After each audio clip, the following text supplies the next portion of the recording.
Avec cette exposition, nous avons voulu rassembler plusieurs choses. La première, c'est le rapport annuel sur les risques et la résilience.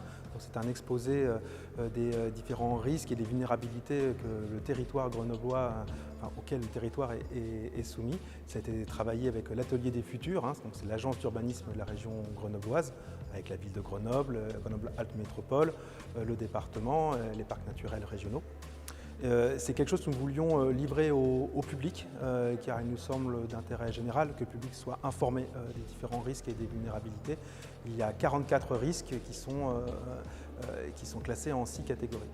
Ensuite, nous avons voulu aussi apporter des éléments de méthode sur la prospective. Prospective, qu'est-ce que ça n'est pas?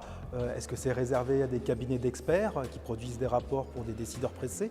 Ou est-ce que c'est quelque chose qui peut être utilisé par les habitantes et les habitants presque au quotidien pour pouvoir s'autoriser à penser un avenir possible et souhaitable? Et enfin, dans le troisième bloc, qui est dédié à Grenoble 2040, c'est un endroit où on va pouvoir justement croiser les imaginaires pour penser à des scénarios possibles pour l'évolution de la ville à l'horizon d'une génération d'ici à 2040.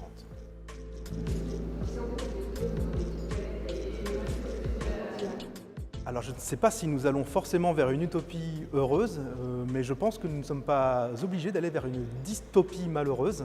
Je pense qu'il y a vraiment un chemin possible entre l'utopie et la dystopie. On sait que l'avenir ne sera pas un long fleuve tranquille. La science nous le dit, que ce soit le GIEC, que ce soit l'IPBES. Nous savons que quel que soit l'avenir que nous choisissons, pour peu que nous puissions le choisir, il sera forcément sous stress, sous contrainte. Néanmoins, c'est aussi peut-être l'opportunité de repenser beaucoup nos modes de développement, les solidarités entre les personnes, entre les peuples et entre les cultures, le partage des ressources, la préservation du vivant, la régénération de notre environnement.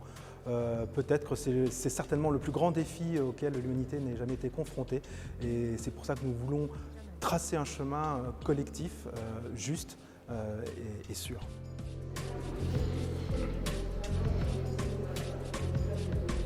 Alors, il y a déjà l'ADEME qui a fourni des scénarios de transition énergétique. Il y a 4 scénarios et ils ont été travaillés à l'échelle métropolitaine et ils seront présentés dans cette exposition. Ça nous permet de voir concrètement qu'est-ce que ça veut dire un scénario de sobriété énergétique, un scénario que je qualifierais de techno-futuriste. Enfin voilà, il y a différents scénarios. Qu'est-ce que ça donnerait à l'échelle de la métropole?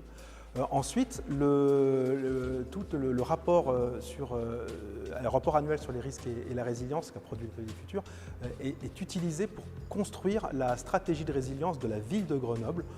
Donc comment est-ce qu'on sécurise notre trajectoire de transition? Comment est-ce qu'on conserve une capacité d'agir même dans les chocs, même dans les aléas, dans les ruptures que va très probablement provoquer l'Anthropocène? Voilà comment concrètement on va intégrer ces éléments de connaissance et qui sont livrés aujourd'hui au public.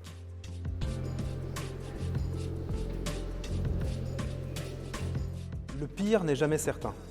Ça, c'est de l'histoire de l'humanité, dans toutes les circonstances,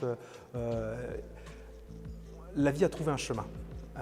Et je crois que c'est avec les yeux grands ouverts, avec une lucidité qui parfois peut être inconfortable, c'est comme ça qu'on arrivera justement à affronter les grands défis du futur, d'un futur immédiat, d'un futur plus lointain.